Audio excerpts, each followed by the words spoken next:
नमस्कार बच्चों, आइए आज हम देखते हैं क्वाड्रेटिक इक्वेशंस में कुछ वर्ड प्रॉब्लम्स।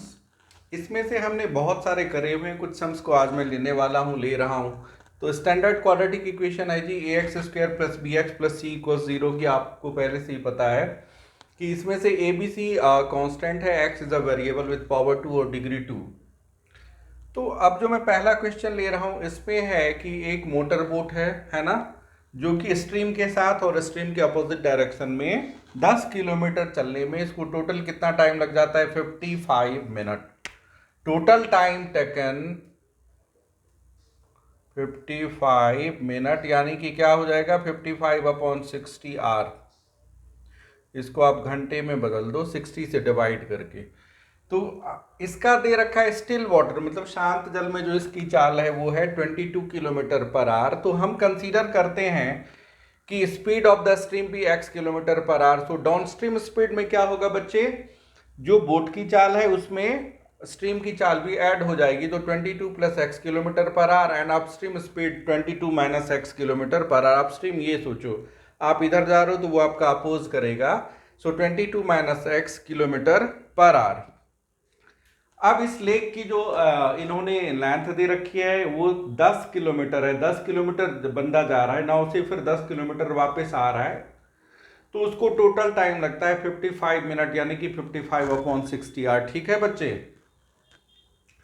तो हमने लिया कि let the speed of the stream be x kilometre per hour. So यहाँ पे हमने लिखा है बच्चे डाउन स्ट्रीम स्पीड क्या हो जाएगा? 22 plus x kilometre per our, और अपस्ट्रीम स्पीड हो जाएगा 22 minus x kilometre per our. ठीक है, ये दो चीजें हो गई। अब बच्चों आपको पहले से पता है कि time equals distance upon speed होती है। तो जब डाउनस्ट्रीम है तो कितना टाइम लगेगा? 10/22 प्लस x, क्योंकि डाउनस्ट्रीम में ये स्पीड लेना है। अपस्ट्रीम में कितना टाइम लगेगा? टोटल डिस्टेंस अपॉन टाइम, ये स्पीड 10/22 माइनस x। अब हम लेंगे अकॉर्डिंग टू क्वेश्चन, ये जो टोटल टाइम टेकन है that is 10/22 plus x upon 10 minus 22 minus x equals 55 minute, यानी कि 55/60। 60 हमने क्यों किया बच्चे? हमने क्या करा, उसे r में बदल दिया। r में बदलने के लिए हमने उसे 60 से डिवाइड कर दिया। ठीक है बच्चे? अब हम आगे आएंगे। अब हमने लिखा इसमें कि इस एंटायर इक्वेशन को 1/5 से मल्टीप्लाई कर देते हैं। ऐसा क्यों करा? क्योंकि मेरे को 5 ऊपर सारे न्यूमरेटर में कॉमन दिख रहे थे, तो ये रिड्यूस हो गया। क्या हो गया? अब 2/22 plus x in plus 2/22 minus x equals 5 into 11 हो जाएगा 55। सो 11/60। अब हमने क्या करा नेक्स्ट स्टेप में, इनका और इनका एलसीएम ले रहा है। तो ले रखा है, क्या आया? 22 plus x into 22 minus x. अब रहता है बच्चों हमारे पास 2 into 22 minus x plus 2 into 22 plus x equals 11/60, और नीचे तो ये एलसीएम है ही। अब आया 2 into 22 44, 2 into x minus 2x plus 2 into 22 44 plus 2 into x plus 2x। तो बच्चे minus 2x plus 2x cancelled हो गया, आपके पास रह जाना है 44 प्लस 44 88। अब इधर को मैंने क्या करा, ये शिफ्ट कर दिया, ट्रांसपोज कर दिया। 11/60 मल्टीप्लाई बाय दिस। अब देखिए a plus b multiplied by a minus b होता है a square minus b square. तो 22 का स्क्वायर 484 एंड x का जो स्क्वायर है वो माइनस एक्स स्क्वायर आ गया।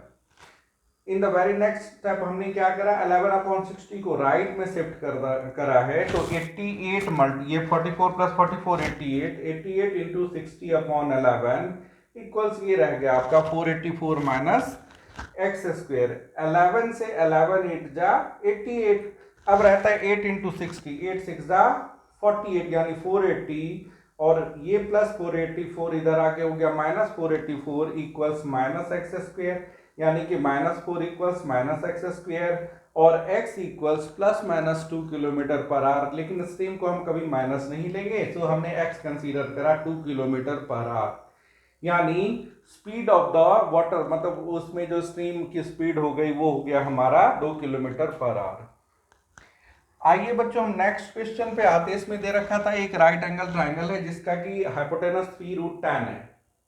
तो अभी के सिनेरियो में हम मानते हैं कि इसका जो लार्जर साइड है दैट इज परपेंडिकुलर वो 3 है, तो इसका स्मॉलर साइड क्या हो जाएगा, BC AC square minus AB square, वही पाइथागोरस का थ्योरम लगा के, तो ये हो गया जी 3 रूट 10 का स्क्वायर माइनस एक्स का स्क्वायर अंडर रूट, तो 9 इंटू 10 कितने हो गए 90 minus x square, root over 90 minus x square हमारा स्मॉलर साइड आ रहा है। बच्चों अब हम क्या करेंगे इसके आगे,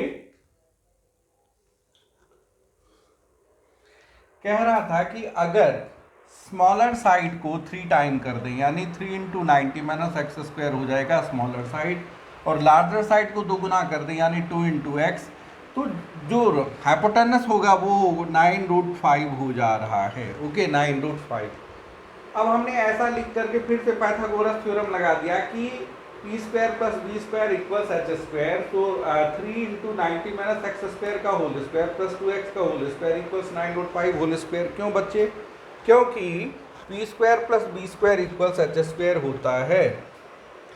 इसका स्क्वायर कीजिए तो ये 3 3 जा 9 और 90 minus x square over root का करेंगे स्क्वायर, तो ये हट जाएगा, यही नंबर रह गया 90 माइनस एक्स स्क्वायर। 2 2 जा 4x square equals 91 into 5, sorry 9 9 जा 81 इंटू 5, 81 इंटू 5, तो 9 into 90 810 minus 9x square plus 4x square equals 405, 810। अब ये 405 को भी मैंने इधर ले लिया, तो minus 405 minus 9 plus 4x square क्या बचेगा बच्चे, माइनस 5x स्क्वायर इक्वल्स 0।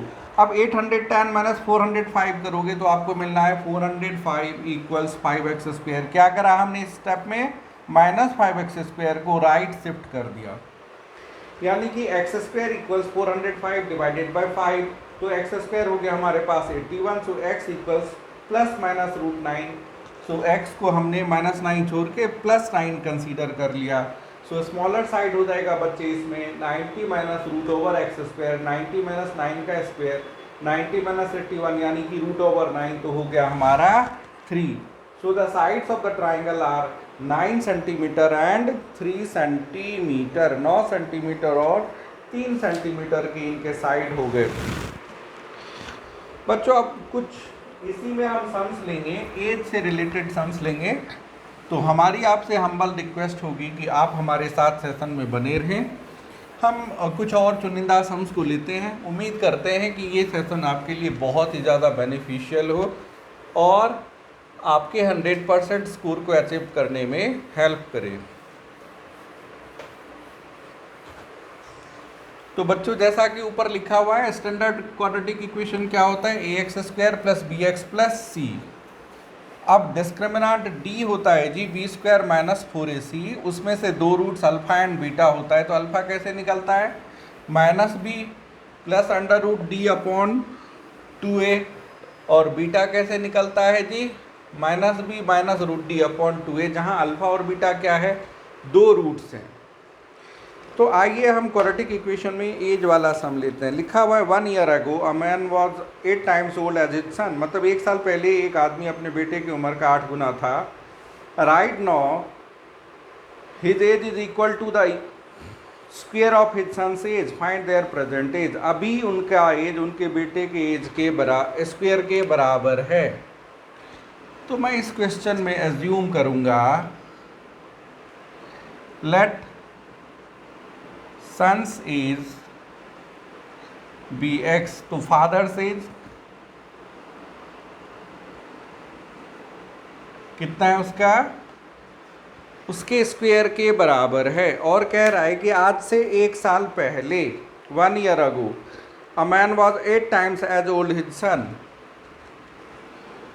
तो आप देखिए 1 साल पहले 1 ईयर अगो, बेटा कितने का होगा, सन्स एज वुड बी, जो भी वट एवर अभी है उसमें से 1 माइनस कर लीजिए, और फादर का एज क्या होगा भाई, आज से 1 साल पहले जो अभी वर्तमान में है उसमें से -1, present age -1। According to question 1 साल पहले फादर की age that is x square -1, 1 साल पहले बेटे के एज की 8 टाइम्स थी, that was the statement. Statement कह रहा था कि 1 year ago a man was 8 times old as his son। तो 1 साल पहले उसका सन कितने का था, x-1 का, है ना, x-1, और उसका फादर कितने का होगा 1 साल पहले, x² - 1 का। अब कह रहा है कि ये जो एज है उस समय उसके बेटे के एज का 8 टाइम्स था। तो आइए इससे हम क्वाड्रेटिक इक्वेशन फ्रेम कर लेते हैं। x² - 1 इक्वल्स 8x - 8, ट्रांसपोज कर लीजिए सबको इधर। तो x² - 8x - 1 plus 8 equals 0। x² - 7x no x² - 8x plus 7 equals 0। इसको हम लिख सकते हैं x² - x - 7x plus 7 equals 0। Split the middle term.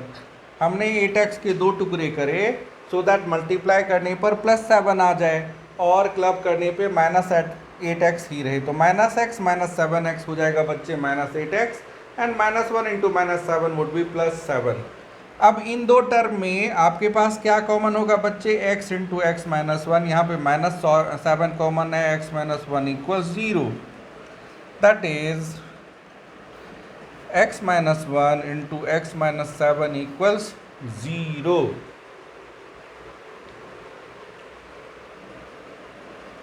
If x - 1 equals 0, x equals 1. If x - 7 equals 0, x equals 7।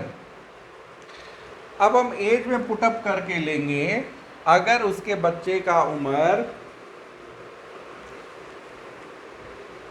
7 साल है ना, तो उसके पापा का उम्र क्या हो जाएगा इसका स्क्वायर, यानी 49। 7 तो ये हो जाएगा 49। अब 1 साल पहले जाइए, 1 साल पहले इस बंदे का उम्र होगा 6 और फादर का हो जाएगा 48। तो 6 8 जा 48, यानी कि ये इसमें फिट आ रहा है। तो इसको हमने नेग्लेक्ट करना है। जो हमारा एज हो जाएगा बच्चे का वो 7 ईयर्स, और उसके फादर का एज हो जाएगा x², यानी कि 49 ईयर्स। एक और सम लेते हैं बच्चों आज हम। कह रहा है और rectangular field is 25 metre long and 16 metre broad. There is a path of equal width all around inside it. If the area of the path is 148 square metre, find the width of the path. ठीक है,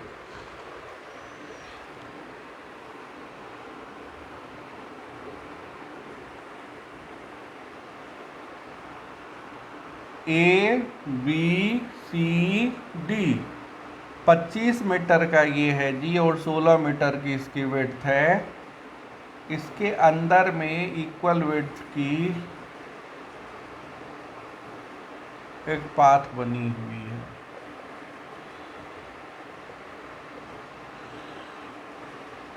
अंदर में हम PQRS छोटे वाले को consider कर लेते हैं, PQRS।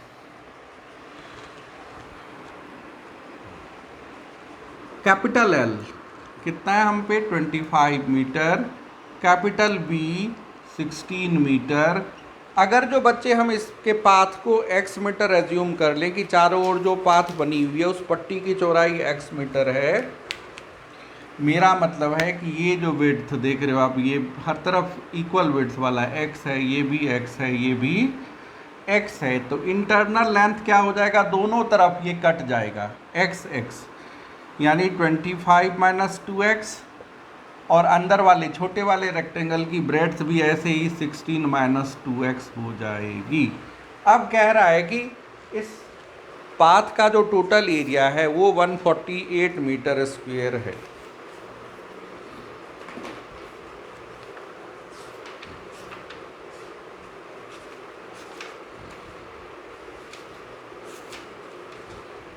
इसमें कह रहा है कि if the area of the path is 148 square meter, find the width of the path। okay,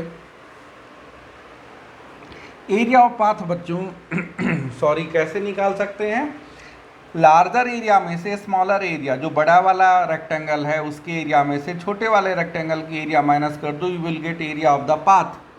so area of the path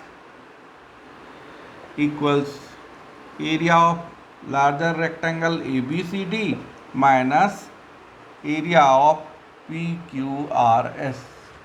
इन दोनों के एरिया को माइनस कर दीजिए तो आपके पास क्या हो जाएगा बच्चे, एरिया ऑफ द पाथ, जो कि इनसाइड में अंदर में बना हुआ है।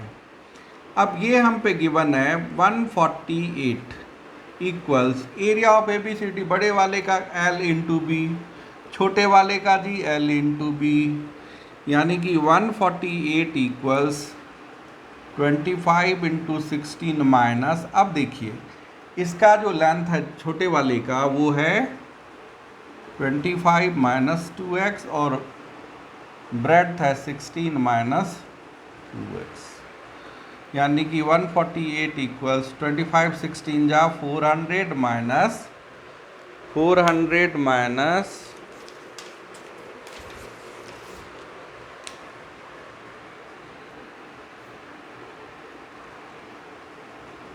25 16 जा 400, 25 2 जा 50x माइनस 16 2 जा 32x माइनस माइनस प्लस 2 2 जा 4x स्क्वायर।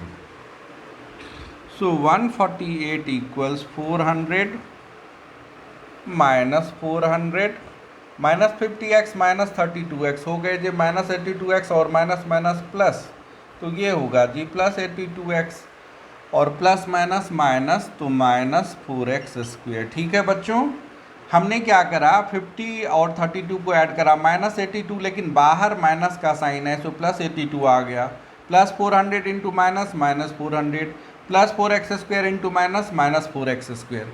अब देखिए ये और ये तो बड़ा इजीली कट हो रहा है तो हमने यहीं पे कटा दिया।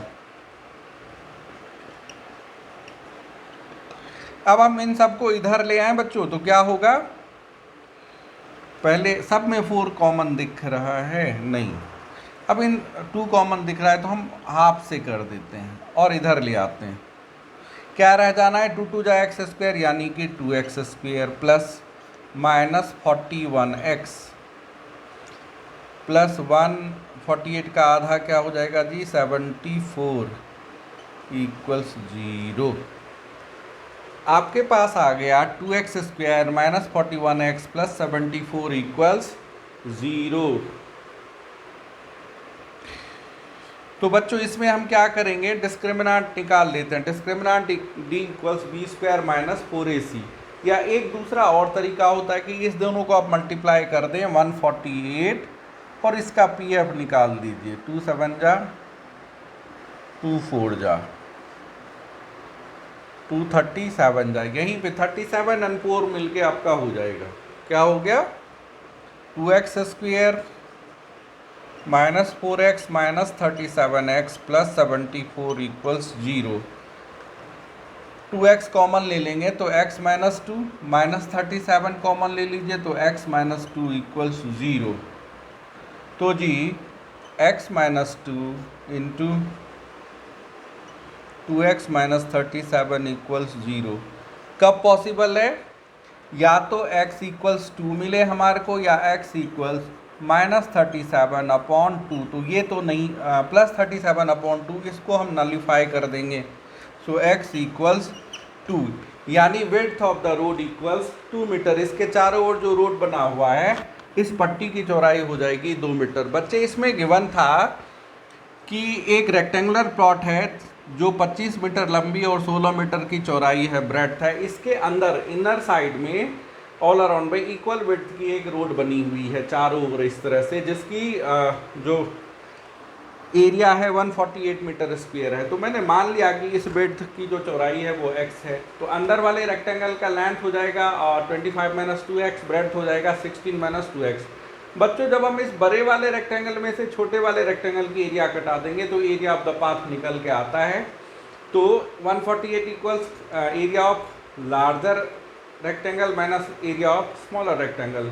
फॉर्मूले हमने पुट कर दिए L इंटू बी, इनके भी L इंटू बी, तो 25 16 जा 400 माइनस इसका एरिया ये आ गया। और लास्ट में हमारे पास आता है कि x minus 2 into 20x minus 37 equals 0। तो ये कब पॉसिबल है? या तो x माइनस 2 0 यानी x इक्वल्स 2, या तो 20x माइनस 37 0 हो यानी कि x इक्वल्स 37 अपॉन 2। लेकिन इसको नहीं हम ले सकते क्योंकि इसकी चौड़ाई 18.5 हो गई, जो कि बहुत ज़्यादा है। तो हमने क्या लिया?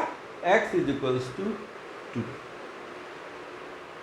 तो बच्चों, उम्मीद करता हूँ कि आज का ये सेशन आपके लिए बेनिफिशियल हो, फ्रूटफुल हो। इसी उम्मीद के साथ कि हम फिर मिलेंगे आपसे एक नए टॉपिक में, या फिर इसी के कुछ और इंटरेस्टिंग सम्स को, चाहे ट्रिग्नोमेट्री या क्वाड्रेटिक इक्वेशन के इंटरेस्टिंग सम्स को लेकर के एक नए सेशन में। आप बच्चों जहाँ भी रहें प्रसन्न रहें, स्वस्थ रहें, अपने माता पिता का आदर करें और गुरुजनों का सम्मान करें, साथ ही साथ अपने चारों ओर स्वच्छता का ध्यान रखें। हाँ, एक बात और, प्लीज़ हमारे चैनल को सब्सक्राइब जरूर करें, सब्सक्रिप्शन में कोई कंजूसी ना करें। हम लेना चाहेंगे आपसे विदा, तब तक के लिए जय हिंद।